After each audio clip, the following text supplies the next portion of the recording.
Terceira lei emocional de Newton. Sua identidade vai permanecer como sua identidade até que uma nova experiência se oponha a ela. Vou contar uma história triste e bem comum. Garoto trai garota. Garota fica arrasada e se desespera. Garoto larga garota, e a dor da garota continua por anos. Garota se sente um lixo. Para que seu cérebro sensível não perca a esperança, seu cérebro pensante precisa escolher uma explicação dentre duas disponíveis. Ela pode acreditar que, todos os garotos são péssimos ou, b, ela é péssima. Que merda. Nenhuma opção é boa. Mas ela decide escolher a opção, todos os garotos são péssimos, porque, afinal, ela ainda precisa conviver consigo mesma. Perceba que essa escolha não é feita de maneira consciente. Meio que simplesmente acontece e pronto. Agora vamos dar um pulo para alguns anos mais à frente. Garota conhece outro garoto. Esse garoto não é péssimo. Na verdade, ele é o contrário disso, é bem legal, carinhoso e se importa com ela. Tipo, de verdade. Mas agora a garota está diante de um enigma. Como esse garoto pode ser real? Como pode estar falando a verdade? Afinal, ela sabe que todos os garotos são péssimos. É verdade, tem que ser. Ela tem cicatrizes emocionais que comprovam isso. Infelizmente, concluir que esse garoto não é péssimo é doloroso demais para o cérebro pensante da garota, então ela se convence de que ele também é péssimo. Ela aponta até as menores falhas dele. Percebe cada palavra incorreta, cada gesto fora de hora, cada toque desajeitado. Concentra-se nos erros mais insignificantes até que pulsem em sua mente como uma luz estroboscópica berrando: fuja! Salve-se! Então é o que ela faz. Foge. E faz isso da pior forma possível, e ela larga o garoto por outro. Afinal, se todos são péssimos, qual é o problema de trocar um merda por outro? Não significa nada.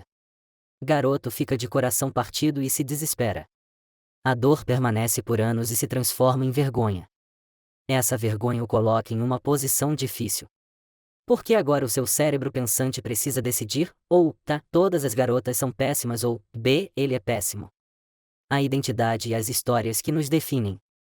Nossos valores não são apenas o resultado de uma coleção de sentimentos. Eles são histórias. Quando o cérebro sensível sente alguma coisa, o cérebro pensante começa a construir uma narrativa para explicar isso. Perder o emprego não é só uma merda, você construiu uma grande narrativa em torno disso, concluindo que aquele seu chefe babaca o sacaneou depois de anos de lealdade. Você se dedicou de corpo e alma àquela empresa. E o que ganhou em troca? Nossas narrativas têm aderência, prendem-se às nossas mentes e se colam às nossas identidades como roupas molhadas apertadas. Carregamos essas criações por toda a parte e nos definimos a partir delas. Trocamos narrativas com os outros, procurando pessoas com narrativas que combinem com as nossas. Chamamos essas pessoas de amigos, aliados, companheiros. E quem carrega narrativas que contradizem as nossas? Essas são as pessoas que chamamos de más. Nossas narrativas sobre nós mesmos e sobre o mundo são fundamentalmente baseadas em o valor de algo ou de alguém e b, se esse algo alguém merece esse valor. Todas as narrativas são construídas da seguinte maneira: coisa ruim acontece com pessoa coisa, e ela não merece isso. Coisa boa acontece com pessoa coisa, e ela não merece isso. Coisa boa acontece com pessoa coisa, e ela merece isso. Coisa ruim acontece com pessoa coisa, e ela merece isso. Cada livro, mito, fábula, história, em todo significado humano acumulado e transmitido é simplesmente mais um elo na corrente dessas pequenas narrativas carregadas de valor, uma depois da outra, daqui até a eternidade. Essas histórias que inventamos para nós mesmos em torno do que é ou não importante, do que é ou não merecedor, permanecem conosco e nos definem, determinando como nos encaixamos no mundo e entre as outras pessoas. Elas também estabelecem como nos sentimos sobre nós mesmos, e se merecemos ou não uma vida boa, o amor do próximo, o sucesso, etc., e delimitam o que sabemos e compreendemos a nosso respeito. Essa rede é a nossa identidade. Quando você pensa consigo mesmo: eu sou um capitão de barco muito foda, essa é a narrativa que construiu para se definir e se conhecer. É um componente do seu eu, que você apresenta aos outros e espalha nas redes sociais. Você pilota um barco e é bonzão nisso, e por isso merece tudo de melhor. Mas o curioso é, e ao adotar essas pequenas narrativas como identidade, você as protege e reage emocionalmente como se elas fossem parte inerente do seu eu. Assim como levar um soco vai causar uma reação emocional violenta, alguém chegar e lhe dizer que você é um péssimo capitão vai provocar uma reação negativa similar, porque essas respostas visam proteger o corpo metafísico da mesma maneira que protegemos o corpo físico. Nossas identidades viram uma bola de neve ao longo da vida, acumulando mais e mais valores e significados à medida que vão rolando por aí. Por exemplo, vamos supor que você tem uma relação próxima com sua mãe quando jovem, e que esse relacionamento lhe traga esperança. Você então constrói uma história na sua cabeça que passa a definir parte de quem você é, assim como seu cabelo volumoso, seus olhos castanhos ou suas unhas do pé esquisitas. Sua mãe é uma grande parte da sua vida, uma mulher incrível. Você deve tudo a ela, e outras babaquices que as pessoas dizem quando ganham um Oscar. Aí você protege esse aspecto dessa identidade como se fosse parte de quem é. Alguém vem e começa a falar mal da sua mãe, e você perde a cabeça e sai quebrando tudo. E então essa experiência cria uma nova narrativa e um novo valor na sua mente. Você conclui que tem problemas de temperamento e especialmente no que tange a sua mãe. E agora isso vira parte inerente da sua identidade. E por aí vai. Quanto mais tempo levamos mantendo um valor, mais no centro da bola de neve ele vai estar, e mais fundamental será para a forma como enxergamos a nós mesmos e o mundo. Como juros num empréstimo bancário, nossos valores crescem exponencialmente com o tempo, tornam-se mais fortes e influenciam experiências futuras. Não é só o bullying sofrido na infância que ferra a sua vida. É o bullying mais toda a autoaversão e todo o narcisismo que você levou para os seus relacionamentos durante décadas, fazendo tudo dar errado. Os psicólogos não têm certeza de muitas coisas, mas, sem dúvida alguma, de um negócio eles sabem, e traumas de infância acabam com a gente. O efeito bola de neve dos valores centrais. Esse efeito bola de neve com os primeiros valores é o motivo pelo qual nossas experiências na infância, tanto as boas quanto as ruins, geram consequências duradouras em nossa identidade e nos valores fundamentais que definem boa parte da nossa vida. Suas primeiras experiências se transformam nos seus valores centrais, e, se seus valores centrais forem escrotos, criarão um efeito dominó que se estenderá pelos anos, infestando experiências com sua aura tóxica. Quando somos jovens, temos identidades pequenas e frágeis. Acumulamos poucas experiências. Somos completamente dependentes dos cuidados de terceiros, e, sem exceção, estas pessoas vão cometer algum erro. Negligência ou dor causam reações emocionais extremas, resultando em enormes lacunas morais que nunca são equalizadas. Seu pai sai de casa, e seu cérebro sensível de 3 anos chega à conclusão de que você nunca poderá ser amado. Sua mãe o abandona por causa de um marido rico, e você decide que é impossível ter intimidade com alguém, que nunca vai poder confiar em outra pessoa. Não é de se surpreender que Newton fosse tão rabugento e solitário. E o pior é que, quanto mais tempo levamos presos a essas narrativas, menos somos conscientes de sua existência. Elas se tornam um ruído de fundo dos nossos pensamentos, a decoração do interior da nossa mente.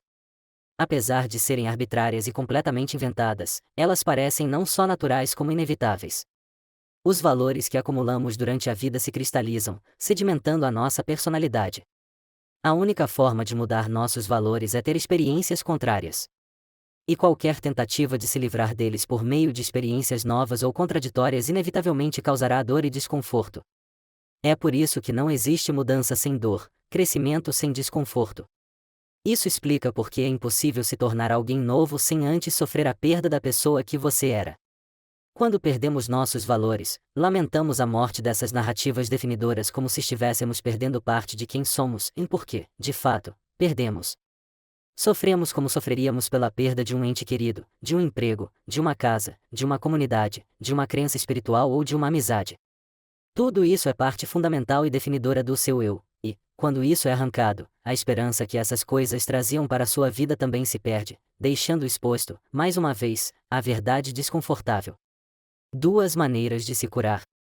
Existem 2 maneiras de se curar ou seja, de substituir valores antigos e problemáticos por exemplos melhores e mais saudáveis.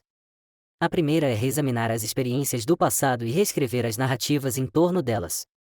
Espera aí, será que ele me deu um soco porque eu sou uma pessoa péssima? Ou porque ele é péssimo? Essa análise em retrospecto nos permite uma segunda chance para decidir, sabe, talvez eu não fosse um capitão tão bom assim no fim das contas, e tudo bem. Muitas vezes, com o tempo, percebemos que o que antes acreditávamos ser importante sobre o mundo na verdade não é. Em outras ocasiões, aumentamos a história para ter uma visão mais clara da nossa autoestima, e ela me largou porque algum idiota largou ela, e ela sentia vergonha e achava que não seria valorizada em nenhum relacionamento, e, de repente, fica mais fácil aceitar um término. A outra forma de fazer esse movimento é começar a escrever as narrativas do seu eu futuro, visualizar como a vida seria se você cultivasse determinados valores ou adotasse certa identidade. Ao visualizar o futuro que queremos para nós mesmos, permitimos que nosso cérebro sensível experimente esses valores, veja como é a sensação antes de nos comprometermos com eles. Mais cedo ou mais tarde, depois de repetir bastante esse exercício, o cérebro sensível se acostuma com os novos valores e começa a acreditar neles.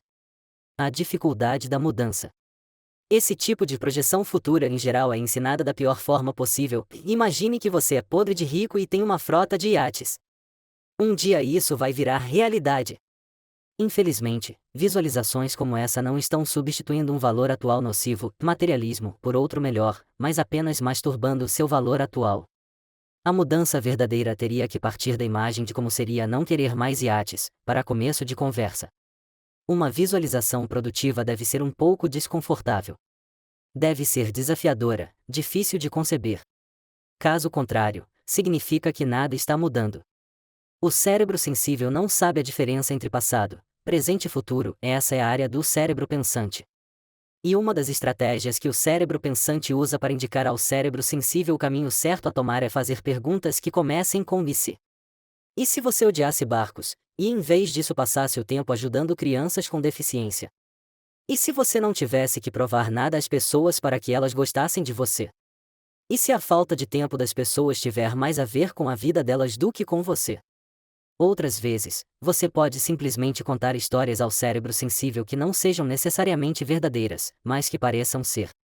Jocko Willink, antigo agente especial da Marinha dos Estados Unidos e escritor, diz no seu livro Discipline Equals Freedom, em Field Manual, Disciplina é igual a liberdade, e Manual de Campo, que ele acorda todos os dias às 4:30 da manhã porque imagina que seu inimigo está solta pelo mundo. Ele não sabe exatamente onde, mas supõe que esse inimigo deseja matá-lo. E ele sabe que terá uma vantagem se acordar mais cedo. Willink desenvolveu essa narrativa enquanto servia no Iraque, onde realmente havia inimigos que queriam matá-lo, mas a manteve depois de voltar à vida civil. Olhando pelo lado racional, essa narrativa que ele criou para si não faz o menor sentido. Inimigo? Onde? Mas figurativamente, pela parte emocional, é muito poderosa. O cérebro sensível de Willink ainda acredita nesse cenário, e por isso faz com que ele acorde toda manhã antes mesmo de algumas pessoas terem terminado a bebedeira da noite anterior. Essa é a ilusão do autocontrole. Sem essas narrativas, e sem desenvolver uma visão clara do futuro que desejamos, dos valores que queremos adotar, das identidades que queremos deixar para trás ou assumir, estaremos sempre condenados a repetir nossos erros. As histórias do passado definem nossa identidade. As histórias do futuro definem nossas esperanças. E é a nossa habilidade de entrar nessas narrativas e vivenciá-las, de torná-las realidade, que dá significado à vida. Gravidade emocional. Newton Emo estava sentado sozinho em seu quarto de criança. Estava escuro lá fora. Ele não sabia quanto tempo havia passado acordado, que horas ou que dia era. Estava trabalhando sozinho havia semanas. A comida que sua família deixará para ele estava intocada ao lado da porta, apodrecendo. Ele pegou uma folha de papel e desenhou um círculo. Então marcou pontos na borda do círculo e, com linhas pontilhadas, indicou o empuxo de cada ponto em direção ao centro. Logo abaixo do desenho, escreveu: há uma gravidade emocional em nossos valores, e atraímos para nossa órbita aqueles que têm valores semelhantes aos nossos e instintivamente repelimos, como se por um magnetismo inverso, aqueles cujos valores são contrários. Essas atrações formam grandes órbitas de pessoas com pensamentos semelhantes em torno do mesmo princípio. Cada uma segue o mesmo caminho, girando em torno da mesma ideia estimada. Ele então desenhou outro círculo, adjacente ao primeiro. As linhas dos dois círculos quase se tocavam. Em seguida, desenhou linhas de tensão entre as bordas dos dois círculos, os pontos em que a gravidade exercia sua força nas duas direções, atrapalhando a perfeita simetria de cada órbita. Então escreveu: grandes grupos de pessoas se reúnem, formando tribos e comunidades baseadas em avaliações semelhantes de suas histórias emocionais. Pode ser que você valorize a ciência, por exemplo. Eu também valorizo a ciência. Logo, existe um magnetismo emocional entre nós. Nossos valores se atraem e nos fazem entrar perpetuamente na órbita um do outro, em uma dança metafísica de amizade. Nossos valores se alinham, nossa causa é uma só. Mas digamos que um cavalheiro veja valor no puritanismo, e outro, no anglicanismo. Eles habitam gravidades relacionadas, porém diferentes. Isso faz com que um atrapalhe a órbita do outro, provocando tensão entre as hierarquias de valor, desafiando a identidade do outro e, portanto, gerando emoções negativas que irão afastá-los e impedi-los de compartilhar a mesma causa. Essa gravidade emocional, eu declaro, é o que compõe a organização fundamental de todo o conflito e objetivo humano. Com isso, Isaac pegou outra folha e desenhou vários círculos de tamanhos diferentes. Quanto mais forte é o valor que temos, escreveu, ou seja, quanto mais convictos estamos ao determinar algo como superior ou inferior a todo o restante, mais forte é sua gravidade, mais estreita é sua órbita, e mais difícil é que forças externas atrapalhem seu caminho e seu propósito. Portanto, nossos valores mais fortes exigem ou a afinidade ou a antipatia alheia. Quanto mais pessoas compartilham o mesmo valor, mais elas começam a se reunir e a se organizar em uma instituição única e coerente em torno dele, e cientistas com cientistas, religiosos com religiosos. Pessoas que amam a mesma coisa amam umas às outras. Pessoas que odeiam a mesma coisa também se amam. E pessoas que amam ou odeiam coisas diferentes se odeiam. Todos os sistemas humanos, mais cedo ou mais tarde, chegam a um equilíbrio, reunindo-se e encaixando-se em constelações de sistemas de valores partilhados, e as pessoas se unem e alteram suas narrativas pessoais até que elas se unifiquem, e a identidade pessoal consequentemente se torne a identidade do grupo. Você talvez diga, e mais, Newton, meu bom homem. A maioria das pessoas não valoriza as mesmas coisas? A maioria das pessoas não quer simplesmente um pedaço de pão e um lugar seguro para dormir à noite? E minha resposta é: você tem toda a razão, meu amigo. Todas as pessoas são mais parecidas do que diferentes. Em geral, todos nós queremos as mesmas coisas na vida. Mas pequenas diferenças provocam emoções, que, por sua vez, geram um senso de importância. A partir disso, passamos a atribuir relevância desproporcional às nossas diferenças, deixando de lado as semelhanças. E essa é a maior tragédia da humanidade, estarmos condenados a um conflito perpétuo por diferenças mínimas. Essa teoria da gravitação emocional, a coerência e a atração de valores semelhantes, explica a história dos povos. Cada parte do mundo tem seus fatores geográficos. Uma região pode ser de difícil acesso, escarpada e bem protegida contra invasores. As pessoas dali naturalmente passariam a valorizar a neutralidade e o isolamento, o que então se tornaria a identidade daquele grupo.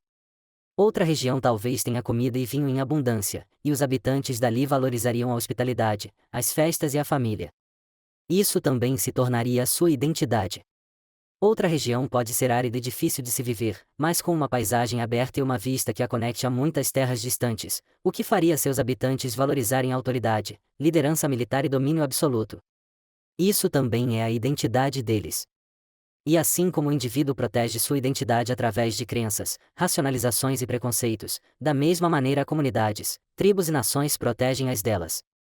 Com o tempo, essas culturas se solidificam em nações, que se expandem, trazendo mais e mais pessoas para seus sistemas de valor.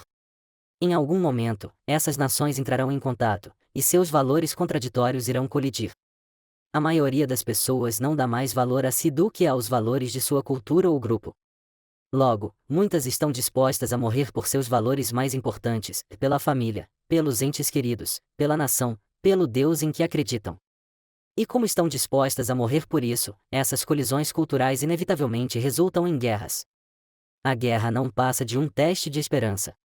O país ou povo que adotou valores que melhor maximizam os recursos e as esperanças de seus habitantes inevitavelmente sairá vitorioso. Quanto mais uma nação conquista povos vizinhos, mais seus habitantes sentirão que merecem dominar os outros, e mais irão enxergar os valores da sua nação como as verdadeiras luzes que guiam a humanidade. Uma vez cristalizada, a supremacia desses valores vitoriosos será repassada em histórias, em contos, eles serão transmitidos às gerações futuras para lhes dar esperança. Com o tempo, quando esses valores perderem sua eficácia, serão subjugados por valores de uma nação mais nova, e a história seguirá em frente, com o desdobramento de uma nova era. Assim, eu declaro, configura-se o progresso humano. Reflexões finais de Newton Emo. Assim que terminou de escrever, Newton colocou sua teoria da gravitação emocional na mesma pilha que suas 3 leis emocionais e então parou para refletir sobre suas descobertas. Naquele momento de quietude e escuridão, Isaac Newton olhou para os círculos na folha de papel e chegou a uma conclusão perturbadora: ele próprio não tinha órbita. Ao longo de anos de traumas e fracassos sociais, havia voluntariamente se separado de tudo e de todos, como uma estrela solitária em trajetória própria, sem empecilhos ou influências do empuxo gravitacional de qualquer sistema. Ele percebeu que não valorizava ninguém e nem a si mesmo, e isso lhe provocou uma solidão e uma tristeza avassaladoras, porque nenhuma lógica, nem todos os cálculos do mundo, compensavam o desespero das infinitas tentativas do seu cérebro sensível de encontrar esperança no mundo. Eu adoraria poder dizer que o Newton do universo paralelo, ou Newton emo, superou a tristeza e a solidão. Eu gostaria muito de poder dizer que ele aprendeu a dar valor a si mesmo e aos outros. Mas, como Isaac Newton do nosso universo, Newton emo passaria o resto dos seus dias sozinho, rabugento e deprimido. As perguntas respondidas por ambos os Newtons naquele verão de 1665 intrigavam filósofos e cientistas havia gerações. Ainda assim, em questão de meses, aquele cara de 25 anos rabugento e antissocial descobriu o mistério, decifrou o código. E lá, nas fronteiras das revelações intelectuais, ele largou suas descobertas em um canto mofado e esquecido do escritório apertado, em uma remota vila do interior, a um dia de viagem ao norte de Londres. E lá elas permaneceriam, juntando poeira, desconhecidas pelo mundo. Capítulo 3. As leis emocionais de Newton. Na primeira vez que levou uma porrada na cara, Isaac Newton estava de pé em uma plantação. O tio dele estava explicando por que o trigo tinha que ser organizado em fileiras diagonais, mas Isaac não prestava muita atenção. Ele estava olhando para o sol, se perguntando do que a luz era feita. Ele tinha 7 anos na época. O tio então deu um tabefe tão forte na bochecha de Isaac que seu senso de realidade se desfez temporariamente assim que ele caiu. O garoto perdeu toda a sensação de coesão pessoal. E, à medida que partes da sua psique voltavam a se reunir, algum pedacinho secreto dele permaneceu no chão, deixado para trás em um lugar de onde jamais seria recuperado.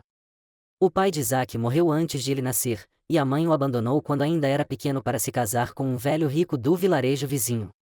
Por isso, Isaac passou seus anos de formação sendo empurrado entre tios, primos e avós. Na verdade, ninguém o queria. Ninguém sabia o que fazer com o garoto, que se tornará um fardo. O amor vinha a duras penas, mas em geral ele não recebia amor algum.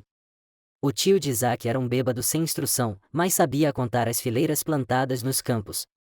Era sua única habilidade intelectual, e, portanto, ele provavelmente fazia isso mais do que o necessário. Isaac muitas vezes o acompanhava nessas sessões de contagem porque era o único momento em que o tio prestava atenção nele. E, como água num deserto, qualquer atenção que o menino recebesse era absorvida avidamente. Acontece que Isaac era uma espécie de prodígio. Aos 8 anos, ele já conseguia prever a quantidade de ração necessária para alimentar as ovelhas e os porcos na estação seguinte. Aos 9, era capaz de fazer de cabeça os cálculos de hectares de trigo, cevada e batatas. Aos 10 anos, Isaac concluiu que a agricultura era uma coisa idiota e voltou suas atenções para o cálculo da trajetória exata do Sol durante as estações do ano. O tio dele não se importava com a trajetória exata do Sol porque isso não colocaria comida na mesa, pelo menos não diretamente, por isso, bateu em Isaac mais uma vez. A escola não ajudava. Isaac era uma criança magrela, pálida e distraída. Não tinha qualquer habilidade social. Gostava dessas porcarias nerds, como relógios de sol, planos cartesianos e cálculos para determinar se a lua era mesmo uma esfera. Enquanto as outras crianças jogavam cricket ou brincavam de pega-pega na floresta, Isaac ficava parado, encarando os riachos por horas, se perguntando como o olho humano era capaz de ver a luz. Os primeiros anos de vida de Isaac Newton foram uma porrada atrás da outra. E, a cada golpe, seu cérebro sensível aprendia a sentir uma verdade imutável: tinha que haver algo de inerentemente errado com ele. Por que os pais o abandonaram? Por que os colegas o ridicularizavam? Que outra explicação poderia dar para sua solidão quase constante? Enquanto seu cérebro pensante se ocupava desenhando gráficos caprichados e monitorando eclipses lunares, seu cérebro sensível internalizava em silêncio a ideia de que havia algo muito errado com aquele garotinho inglês de Lincolnshire. Um dia, ele escreveu no seu caderno da escola: "Sou um rapaz pequeno, pálido e fraco. Não existe lugar para mim. Nem em casa, nem no fundo do inferno. O que posso fazer? Eu sirvo para quê? Só consigo chorar. Até aqui, tudo que você leu sobre Newton é verdade, ou pelo menos altamente plausível. Mas vamos fingir por um momento que exista um universo paralelo. E digamos que, nesse universo paralelo, exista outro Isaac Newton, bem parecido com o nosso. Ele ainda vem de uma família abusiva e disfuncional. Ainda tem uma vida de isolamento e raiva.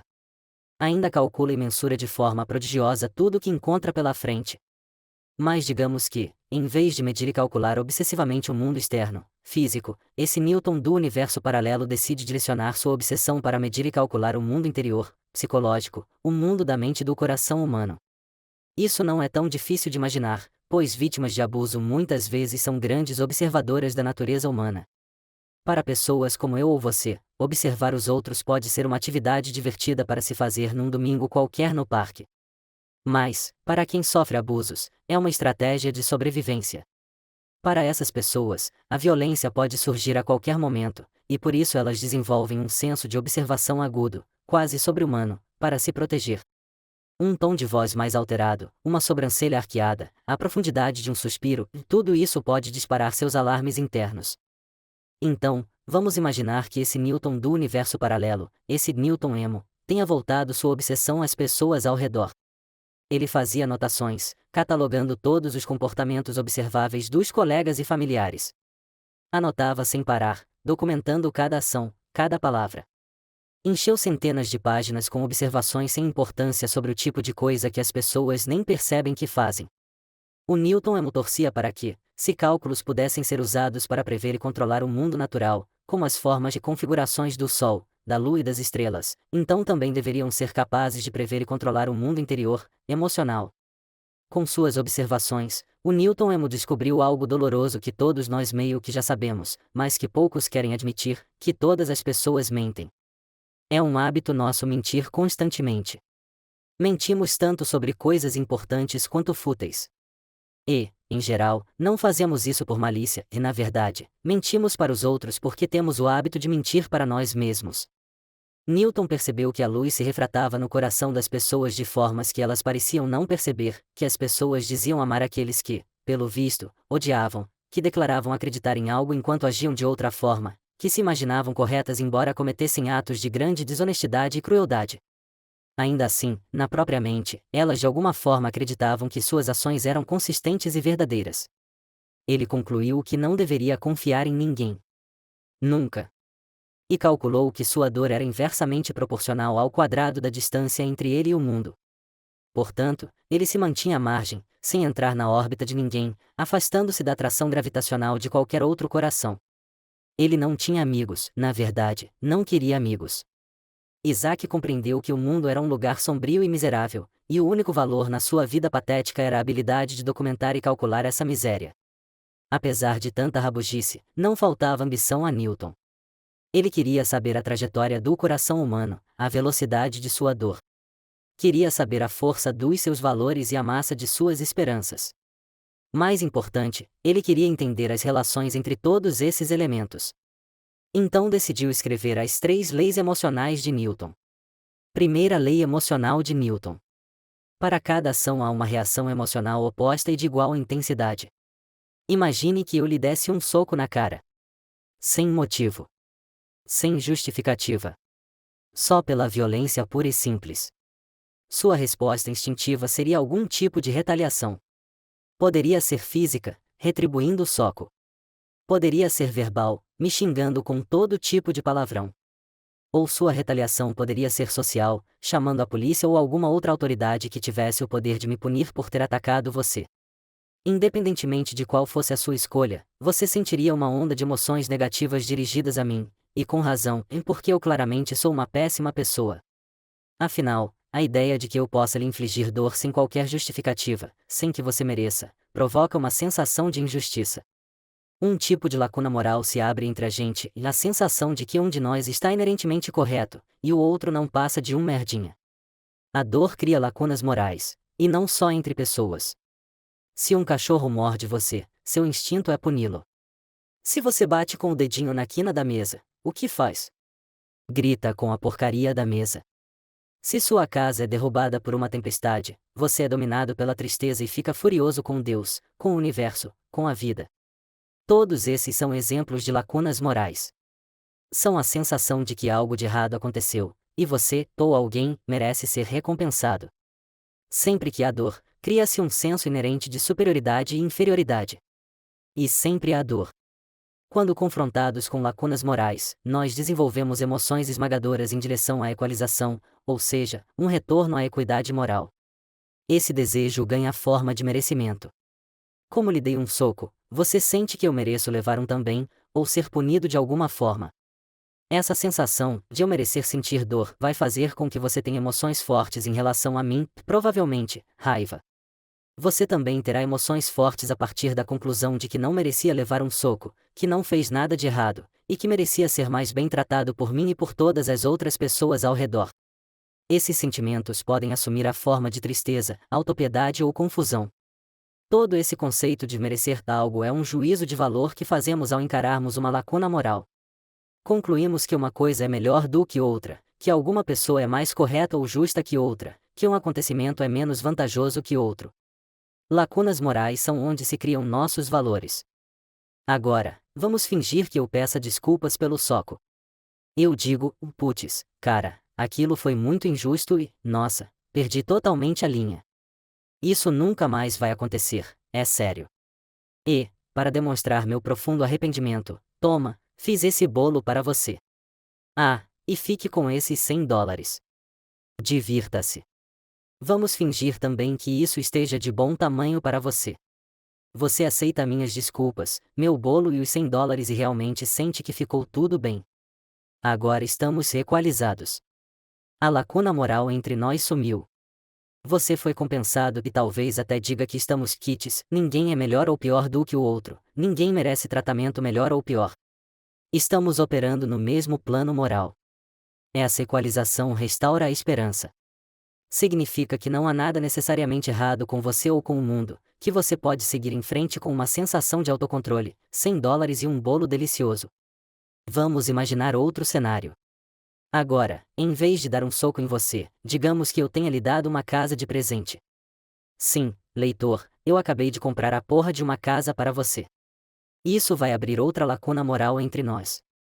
Mas, em vez de uma sensação esmagadora de querer igualar a dor que lhe causei, você vai sentir um desejo imenso de equalizar a alegria que proporcionei. Você pode me abraçar, agradecer 1000 vezes, me dar um presente em troca, ou prometer cuidar do meu gato de hoje até o fim dos tempos.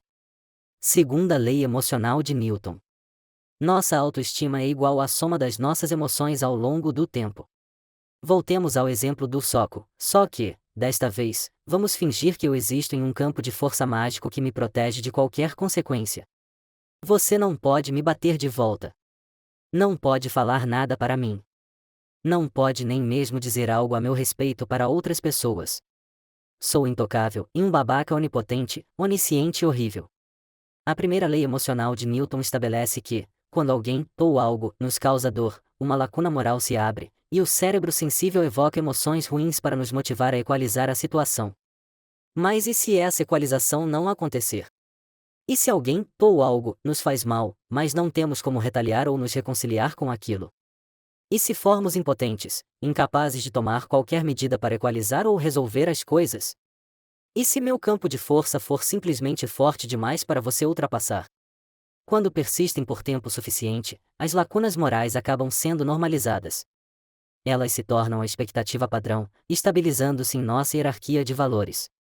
Se alguém nos dá um soco e nós não podemos revidar, mais cedo ou mais tarde nosso cérebro sensível vai chegar a uma conclusão assustadora.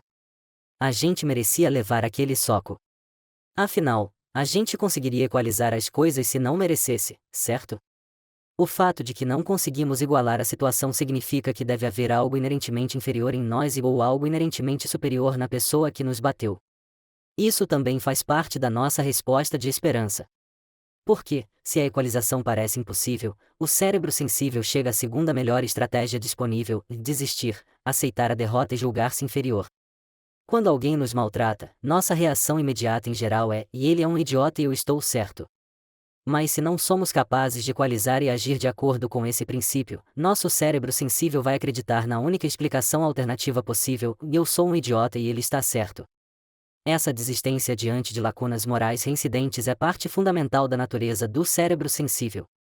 E essa é a segunda lei emocional de Newton: o modo como estabelecemos o valor de tudo que nos diz respeito é influenciado pela soma das nossas emoções ao longo do tempo. Essa desistência e a ideia de que somos inerentemente inferiores são muitas vezes chamadas de vergonha ou baixa autoestima. Dê o nome que quiser, mas a conclusão é a mesma, e a vida o maltrata um pouco, e você não tem forças para impedir que isso aconteça. Logo, seu cérebro sensível conclui que você talvez mereça essas coisas. É claro que a lacuna moral inversa também é verdade.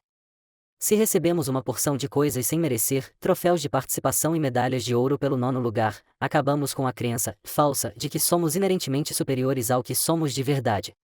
Por isso desenvolvemos uma versão iludida de uma autoestima alta, ou, como é mais conhecido, viramos os babacas. Autoestima é uma questão de contexto. Se você sofreu bullying porque usava óculos e tinha um nariz engraçado quando criança, seu cérebro sensível vai saber que você é nerd, mesmo que você cresça e se transforme num poço de beleza e sensualidade. Pessoas que são criadas em ambientes religiosos rígidos e recebem punições severas por seus impulsos sexuais muitas vezes crescem com o cérebro sensível sabendo que sexo é errado, mesmo que o cérebro pensante já tenha concluído há muito tempo que sexo é uma coisa natural e maravilhosa. Autoestima baixa e alta parecem diferentes à primeira vista, mas são dois lados da mesma moeda falsa. Não importa se você se sente melhor ou pior do que todas as pessoas, a verdade é uma só, e você está imaginando que é especial, como um ser à parte do mundo. Um indivíduo que acredita merecer tratamento especial por ser incrível não é tão diferente de alguém que acredita merecer tratamento especial por ser um bosta. Os dois são narcisistas. Ambos se acham especiais e acreditam que o mundo deveria tratá-los como exceções, dobrando-se, antes e acima de tudo, aos seus valores e sentimentos. Narcisistas oscilam entre sentimentos de superioridade e inferioridade. Ou todos o amam ou todos o odeiam. Tudo é incrível, ou tudo é uma merda. Dado evento ou foi o melhor momento da vida deles, ou totalmente traumático. Com o narcisista, não existe meio termo, porque reconhecer a realidade indecifrável e cheia de nuances exigiria que ele abrisse mão da sua ideia privilegiada de que é, de alguma maneira, especial. Em geral, narcisistas são pessoas insuportáveis, pois acham que tudo gira em torno deles e exigem que as pessoas à volta façam o mesmo. Se prestarmos atenção, podemos ver esse troca-troca entre baixa e alta autoestima em todo lugar: assassinos em série, ditadores, crianças mal educadas, sua tia insuportável que sempre estraga o Natal. Hitler dizia que o mundo só havia tratado a Alemanha tão mal depois da Primeira Guerra Mundial porque os outros países tinham medo da superioridade germânica. E mais recentemente, em uma universidade na Califórnia, um atirador justificou sua tentativa de ataque a uma irmandade com o argumento de que as mulheres transavam com homens inferiores enquanto ele era forçado a permanecer virgem. Talvez você até encontre esses traços na sua personalidade, se for honesto consigo mesmo. Quanto mais inseguro for sobre determinado assunto, mais você vai oscilar entre sentimentos delirantes de superioridade, eu sou foda, e sentimentos delirantes de inferioridade, eu sou um merda. A autoestima é uma ilusão. É uma construção psicológica que o cérebro sensível tece para prever o que vai ser útil e o que vai atrapalhar. No fim, temos que sentir algo sobre nós mesmos para podermos sentir algo a respeito do mundo, e sem esses sentimentos é impossível encontrar a esperança. Todos nós temos algum grau de narcisismo. É inevitável, porque tudo que sabemos ou vivenciamos aconteceu conosco ou foi absorvido por nós. A natureza da nossa consciência exige que tudo aconteça através de nós. É natural, então, que nossa suposição imediata seja que estamos no centro de tudo, e porque estamos, de fato, no centro de todas as nossas experiências. Todo mundo superestima as próprias habilidades e intenções, assim como subestima habilidades e intenções dos outros. A maioria das pessoas acredita que tem inteligência e habilidade acima da média em quase tudo, principalmente quando não é esse o caso. Todos tendemos a acreditar que somos mais honestos e éticos do que realmente somos. Sempre que temos chance, nos iludimos e acreditamos que o que é bom para nós também é bom para todo mundo. Quando fazemos merda, tendemos a achar que foi só um acidente, mas, quando outras pessoas fazem, imediatamente corremos para julgá-las. Um narcisismo básico e persistente é natural, mas também é provavelmente a origem de muitos dos nossos problemas sociopolíticos. Não é uma questão de direita ou esquerda, de gerações mais velhas ou mais novas, de Ocidente e Oriente. É uma questão humana. Todas as instituições vão se deteriorar e se corromper. Todas as pessoas, se receberem mais poder e menos limites, vão se aproveitar desse poder em benefício próprio, como é de se esperar. Cada indivíduo vai deixar de enxergar os próprios defeitos e, ao mesmo tempo, buscar as falhas mais óbvias nos demais. Bem-vindo ao planeta Terra. Aproveite sua estadia. Nossos cérebros sensíveis deformam a realidade de tal maneira que acreditamos que nossos problemas e dores são especiais e únicos no mundo, apesar de todas as provas mostrando o contrário. Exigimos esse nível de narcisismo inato porque o narcisismo é nossa última linha de defesa contra a verdade desconfortável. Porque, convenhamos, as pessoas são péssimas e a vida é difícil e imprevisível demais. A maioria de nós vive na base do improviso ou não faz a mínima ideia de para onde ir. E, se não tivéssemos alguma crença falsa em nossa superioridade ou inferioridade, um credo ilusório de que somos extraordinários em algo, acabaríamos fazendo fila para pular da ponte mais próxima. Sem um pouquinho desse autoengano narcisista, sem essa mentira perpétua que contamos a nós mesmos sobre a nossa excepcionalidade, provavelmente perderíamos a esperança. Mas esse narcisismo inerente tem um preço. Seja acreditando que você é o melhor do mundo, seja acreditando que é o pior, uma coisa também é verdade: você está separado do mundo. E é essa separação que, no fim, perpetua o sofrimento desnecessário.